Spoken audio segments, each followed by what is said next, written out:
Kemudian KLHS itu aturannya mengikuti PP 46 2016. Kurang lebih ada 11 tahapan. Tetapi perlu dipahami bahwa PP 46 ini adalah penyusunan KLHS dengan pendekatan basic impact.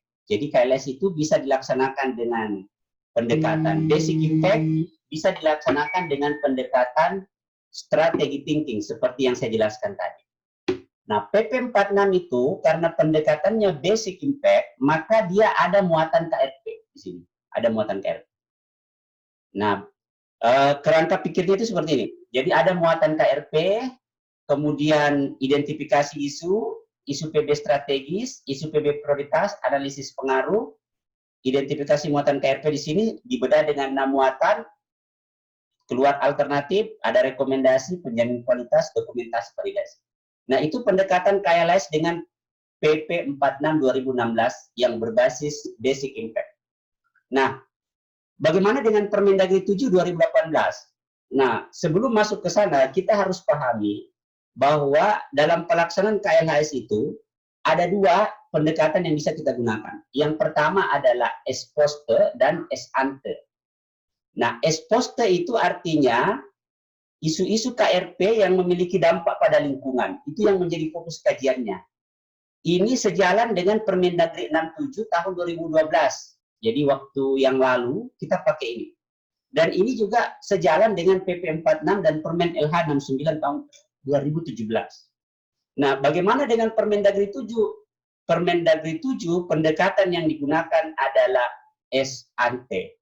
Ex ante itu artinya apa? KLHS disusun sebelum KRP. Dalam hal ini KRP-nya adalah RPJMD. Nah, bagaimana KLHS yang disusun dengan pendekatan ex ante? KRP-nya belum ada. Maka fokus kajiannya itu pada isu-isu SDGs.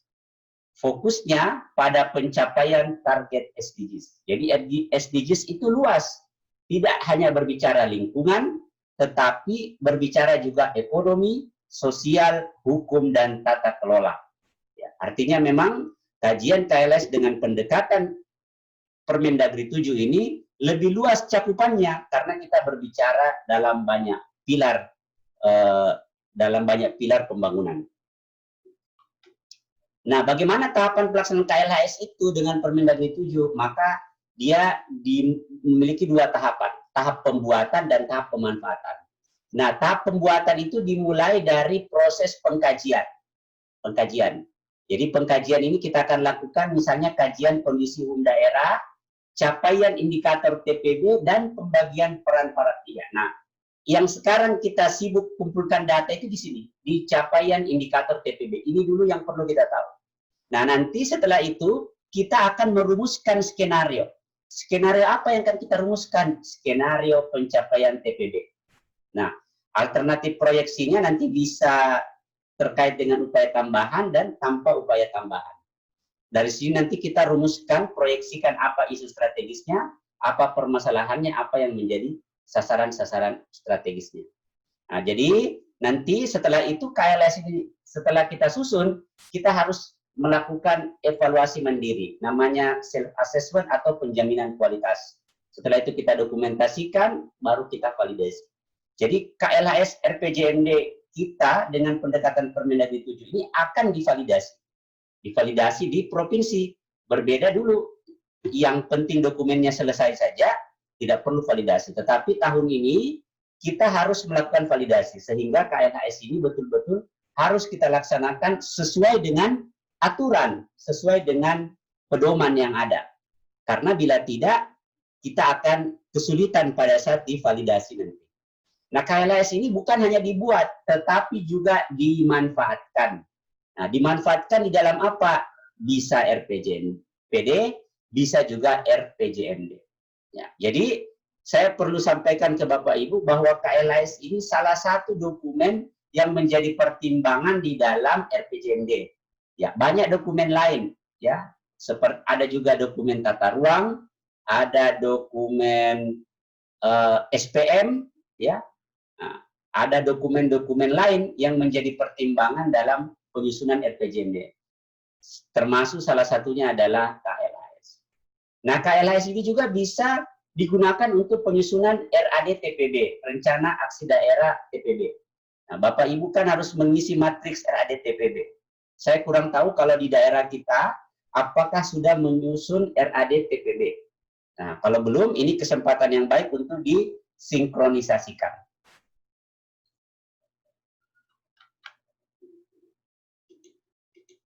Ya, jadi tahapan penyusunan KLHS itu, kerangka pikirnya seperti ini. Jadi saya buat kerangka matriksnya biar lebih jelas. 10 tahapan dalam penyusunan KLHS RPJMD. Jadi seperti ini modelnya. Jadi yang pertama itu ada indikator TPB, ini fokusnya. Makanya mengapa Bapak Ibu diminta untuk mengisi matriks ini? Karena ini kick off-nya ini, langkah awalnya ini. Ya. Kemudian nanti kita akan identifikasi capaiannya.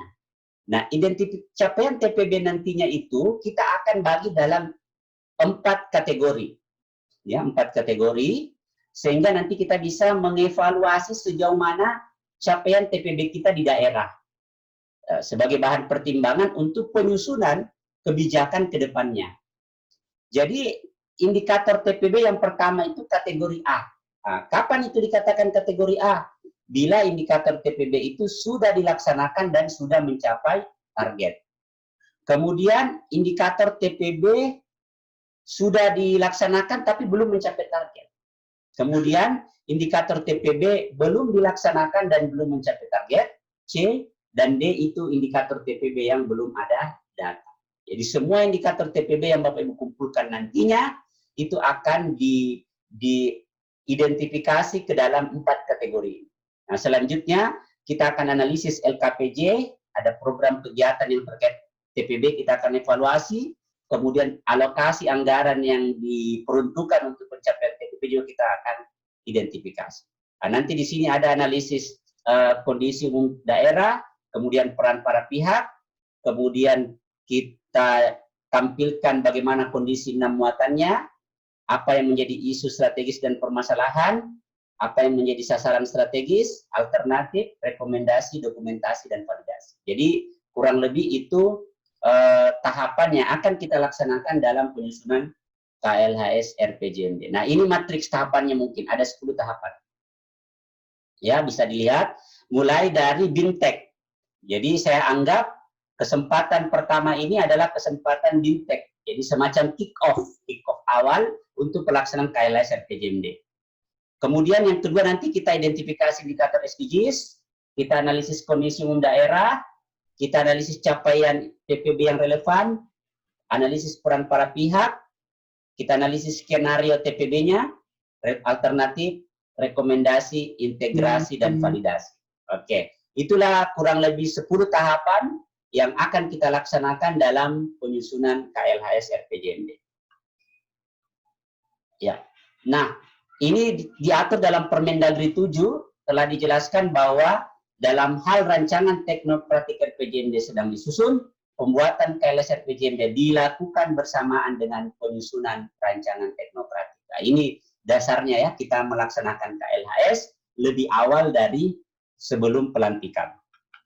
Oke, jadi KLHS yang kita susun dengan pendekatan Permendagri 7 2018 itu frame-nya adalah perspektif evaluasi. Jadi kalau perspektif evaluasi itu berarti perspektifnya adalah masa lalu. Masa lalu. Jadi kita akan mengevaluasi sejauh mana capaian kinerja kita di masa lalu. Makanya perspektifnya evaluasi.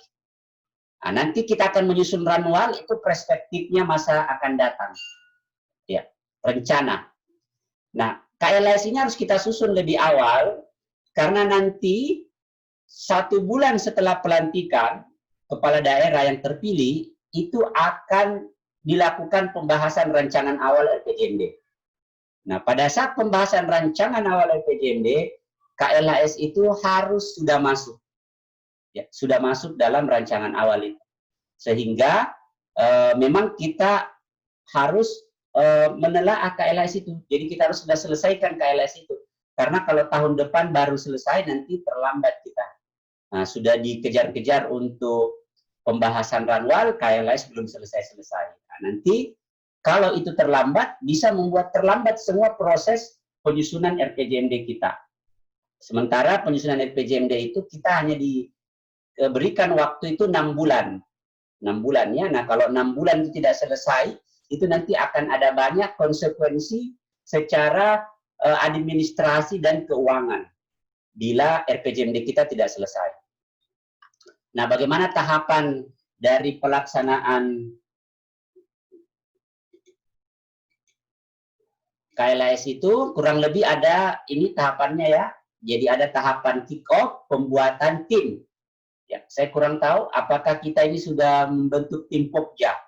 Nah, ini tim Pokja yang segera harus kita susun. Kemudian kita identifikasi, ini melakukan pengumpulan data. Ini kami kasih waktu 4 minggu. Kenapa agak lama ini?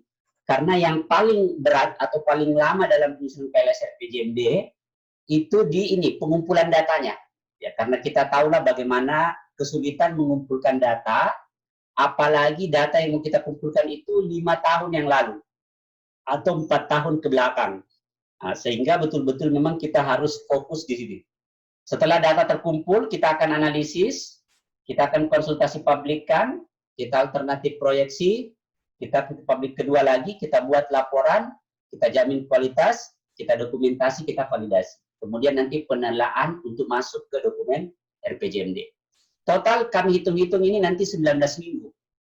Ya, sekitar 5 bulan. Jadi kalau kita kick off sekarang, ya bisa selesai di bulan-bulan 10 atau 11. Kalau berjalan normal. Jadi dalam kondisi seperti ini, KLAS ini tetap harus jalan.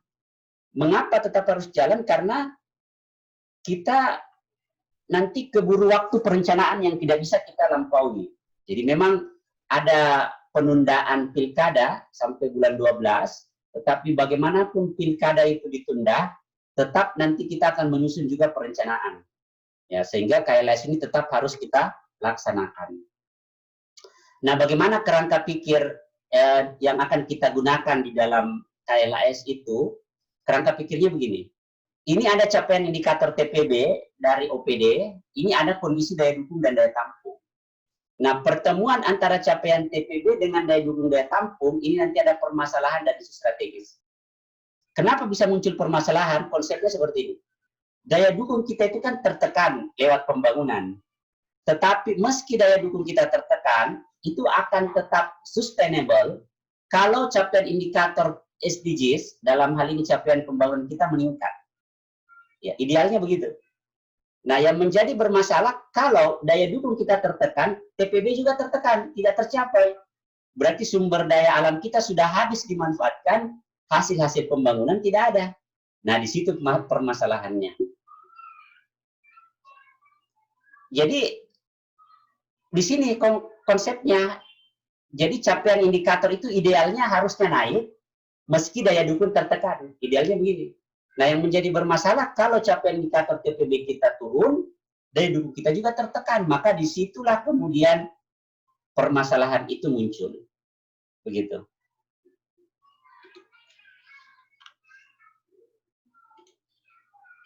Ya. Nah, bagaimana kerangka pikir selanjutnya? Dari permasalahan itu kita akan rumuskan apa yang menjadi sasaran strategis, apa yang menjadi alternatif, dan apa yang menjadi rekomendasi. Ya. Begitu gambarannya. Ini terkait gambaran dengan daya dukung, ya, bahwa ini daya dukung kita memiliki baseline, batas, jadi threshold. Tetapi konsumsi kita itu lebih dari threshold, maka ada overshoot daya dukung.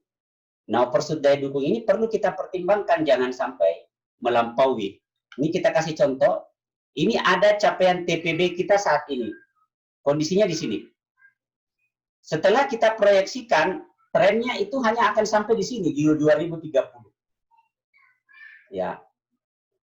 Kemudian kita memiliki sasaran SDGs itu di sini. Sehingga ada gap. Nah, gap ini adalah kesenjangan ya, yang harus kita selesaikan lewat pembangunan. Nah, sehingga target SDGs kita itu jangan sampai terlalu ambisius sementara sumber daya alam kita terbatas. Sehingga nanti kita bisa menyesuaikan target SDGs kita sekaitan dengan kemampuan sumber daya alam kita. Nah, disinilah pentingnya kajian KLHS. Jadi ada isu-isu, pertama isu terkait dengan sumber daya alam, ketersediaan sumber daya alam, isu terkait dengan target TPB, dan kemampuan untuk menyelesaikan. Nah, itu yang akan kita lihat. Jadi nanti kita akan membuat KLHS RPJMD, menyusun rancangan Perda RPJMD, kemudian RAD TPB. Nah, jadi tahapan idealnya itu detailnya itu seperti ini. Jadi nanti Bapak Ibu bisa download atau membaca Permendagri 7 2018, nanti di situ akan dilihat detailnya. Ya, jadi kita lihat pertama pembentukan tim, ini tahap awal. Jadi nanti tim ditetapkan oleh keputusan kepala daerah. Selanjutnya nanti dikoordinasikan oleh Sekda bersama dengan perangkat daerah yang membidangi perencanaan pembangunan daerah. Berarti Bapeda dalam hal ini ya. Dan perangkat daerah yang melaksanakan tugas urusan lingkungan hidup. Nah, jadi yang melaksanakan tugas urusan lingkungan hidup itu adalah lingkungan hidup, dinas lingkungan hidup. Kemudian beranggotakan perangkat daerah yang terkait dengan pelaksanaan KLHS RPJMD. Jadi Bapak Ibu nanti ini yang punya data itu akan menjadi bagian dari Pokja ini. Nah, dalam melaksanakan tugasnya, Pokja ini dibantu oleh berbagai pihak. Bisa ormas, tokoh masyarakat, filantropi, pelaku usaha, akademisi, dan pihak-pihak terkait lainnya yang bisa mensupport dalam pelaksanaan KLHS RPJMD kita. Ya. Nah, selanjutnya tahap pengkajian pembangunan berkelanjutan. Ini yang akan kita lakukan. Kita akan analisis kondisi umum daerah. Di dalam analisis kondisi umum daerah ini yang paling penting adalah membuat daya dukung dan daya tampung. Ya, kalau kondisi geografis, demografis saya rasa ada, keuangan juga ada, tapi yang belum ada mungkin itu daya dukung dan daya tampung. Nah, nanti kita dari tim pakar, tim ahli nanti, beberapa teman yang akan mendampingi, kita akan membuatkan daya dukung dan daya tampung lingkungan hidup untuk Toraja. Nah, nanti daya dukung daya tampung hidup Toraja ini menjadi pertimbangan dalam penyusunan rencana dan program. Dan memang ini sudah amanah ya, Undang-Undang 23 itu 2009, bahwa setiap daerah itu wajib menyusun daya dukung daya tampung. Nah, nanti kita akan menyusun daya dukung daya tampung untuk Toraja Utara. Jadi tinggal kami disuplai saja datanya, karena kami akan buat khusus untuk penyusunan RPJMD ini. Dan daya dukung daya tampung nanti ini bisa dipakai untuk kegiatan-kegiatan perencanaan yang lain nantinya, seperti RT/RW, RDTR, dan sebagainya. Kemudian nanti kita akan menghitung capaian indikator TPB. Nah, inilah yang akan kita bergelut nanti agak panjang ini. Bagaimana mencari indikator TPB itu di perangkat daerah. Nah, ini yang mungkin agak berat, Bapak Ibu. Ya, terus terang melibatkan dan membutuhkan support dukungan dari Bapak Ibu. Jadi perlu dipahami bahwa KLHS RPJMD ini bukan tugasnya Bapeda saja atau lingkungan hidup saja, tetapi ini tugas bersama kita. Karena ini terkait dengan pembangunan daerah kita. Bagaimana rencana kita ke depan. Jadi semua pihak diharapkan kontribusi dan pelibatannya. Ya. Kemudian nanti kita analisis peran para pihak yang mendukung pencapaian TPB kita. Setelah itu, dari hasil gambaran kondisi daerah, kita mencoba memproyeksi kondisi daerah kita, dan kita buat proyeksi capaian TPB kita.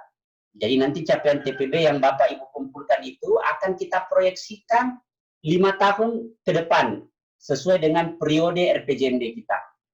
Nah, setelah kita proyeksikan, itu kita akan melihat apakah target TPB itu bisa tercapai dengan business as usual, ya, atau dalam keadaan normal tanpa upaya tambahan berdasarkan tren saja, ataukah tidak bisa tercapai sehingga kita membutuhkan upaya tambahan dalam alternatifnya. Ya. Nah, proyeksi ini bisa kita lakukan kalau data Bapak Ibu tersedia. Nah, kalau datanya tidak tersedia nanti susah kita melakukan proyeksi. Nah, nanti dengan pertimbangan capaian TPB itu kita kaitkan dengan daya dukung, pertimbangan yang lain, maka nanti akan muncul isu strategis, permasalahan, dan sasaran strategis. Inilah yang nanti akan kita tuangkan dalam laporan KLHS, ada ringkasan eksekutifnya dan ada tahapan prosesnya yang akan dilihat. Nah, Tahap terakhir itu adalah tahap pembuatan KLAS. Ini ada laporan, ada ringkasan, dan ada tahapan proses. Tahapan proses itu artinya apa? Artinya satu dokumen yang berisi dokumentasi pelaksanaan kegiatan kita. Jadi mulai dari undangan, foto-foto kegiatan, jadi karena kita ini rapatnya tidak melalui, tidak secara langsung, maka kita perlu screenshot dari meeting ini, atau absensi peserta yang hadir pada meeting ini. Jadi saya minta Ibu Astrid mungkin bisa mendokumentasikan kegiatan kita hari ini, ya lewat screenshot, ya screenshotnya. Kemudian nanti ada berita acara, ada absen yang akan Bapak Ibu isi sebagai bukti pelaksanaan tahapan-tahapan KLHS kita. Ya, karena ada nanti beberapa kesepakatan yang akan kita ambil, yang itu perlu dituangkan dalam berita acara. Jadi nanti ada, selain itu ada proses penjaminan kualitas. Jadi ada SK tim yang akan dicari, ada jadwal kegiatan yang jelas, ada berita acara, ada laporan. Ada substansi, ada isu, ada permasalahan, ada sasaran strategis, kemudian ditandatangani oleh kepala daerah, dan dokumen ini harus bisa terbuka dan diakses oleh para pihak yang lain. Ya. Nah, laporan KLS itu outputnya nanti dapat diakses oleh publik dan dapat dimanfaatkan pada RPJMD. Nah, KLAS nanti itu di RPJMD kita akan melahirkan masukan buat dokumen RPJMD. Jadi isu-isu dari KLAS RPJMD itu, isu strategis, permasalahan, rekomendasi, ini akan menjadi gambaran kondisi daerah, akan dijawab, permasalahan akan dijawab oleh tujuan, rekomendasi akan dijawab oleh sasaran, dalam bentuk arah kebijakan, program, dan kegiatan. Jadi KLAS ini masuk bukan hanya di hulu saja, di hilir, di satu tempat saja, tetapi dia masuk dalam seluruh bagian di dokumen RPJMD kita.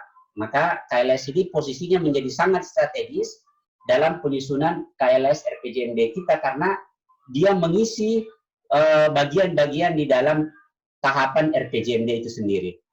Jadi rekomendasi itu nanti bisa di-tagging menjadi sasaran, ya, bisa juga menjadi kebijakan, program, dan kegiatan. Makanya nanti KLAS itu akan mengeluarkan program dan kegiatan yang akan kita rekomendasikan masuk dalam dokumen RPJMD.